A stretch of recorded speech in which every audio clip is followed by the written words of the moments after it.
குழந்தைகள் உருவாக்கிக்கணும், குழந்தைகள் பெற்றுடணும் அப்படிங்கிற எண்ணமே இல்ல ஃபர்ஸ்ட். ரெண்டாவது பாப்பா பிறந்ததுதான் பேசாத இவ்வளவு சீரியஸா போகும்னு நினைக்கல. குழந்தையே வேணாம் அப்படின்னு இருந்த ராஜ்குமார் தேவயானி தம்பதிகள். தேவயானி ராஜ்குமார் இவங்க 2 பேருமே லவ் மேரேஜ் பண்ணிருக்காங்க.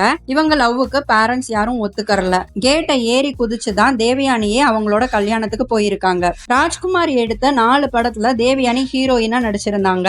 இதுலதான் இவங்க 2 பேருக்குமே காதல் ஏற்பட்டுச்சு. இவங்களோட காதல் திருமணத்திலயும் முடிஞ்சிருச்சு.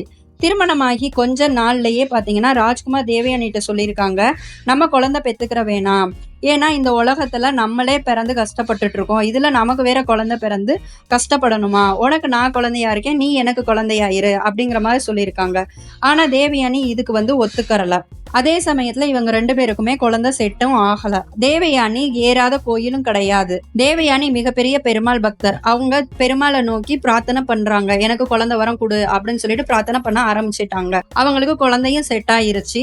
பிப்ரவரியில பிறக்க வேண்டிய குழந்தை பாத்தீங்கன்னா ஜனவரியிலேயே பிறந்துருச்சு. கரெக்டா வைகுண்ட ஏகாதசி அன்னைக்குன்னு 12 மணிக்கு பெருமாள் பிறக்கிறாருன்னா 12:05 தேவயானிக்கு முதல் குழந்தை பிறக்குது. அந்த குழந்தை வேற யாரும் கிடையாது, இனியா தான் இப்ப ஜி தமிழ்ல சரிகமப்பா அப்படிங்கிற நிகழ்ச்சியில கலக்கிக்கிட்டு இருக்காங்க. ஹோம்லியான தேவயானிய இப்ப மகளுடன் ஜி தமிழ்ல பார்க்கும்போது எல்லாருமே ரொம்ப சந்தோஷப்பட்டுட்டு வராங்க. இனியா ஃபைனல் வர வருவாங்க அப்படின்னு நீங்க நினைச்சீங்கன்னா இந்த வீடியோக்கு லைக் பண்ணுங்க. தேவயானி இனியா இவங்களோட சிம்பிளிசிட்டி உங்களுக்கு பிடிச்சிருந்துச்சுன்னா கமெண்ட் பண்ணுங்க. இது மாதிரி சினிமா நியூஸை நீங்க தெரிஞ்சுக்கிறதுக்கு நம்ம சேனலை சப்ஸ்கிரைப் பண்ணுங்க. தேங்க்யூ ஃபார் வாட்சிங்.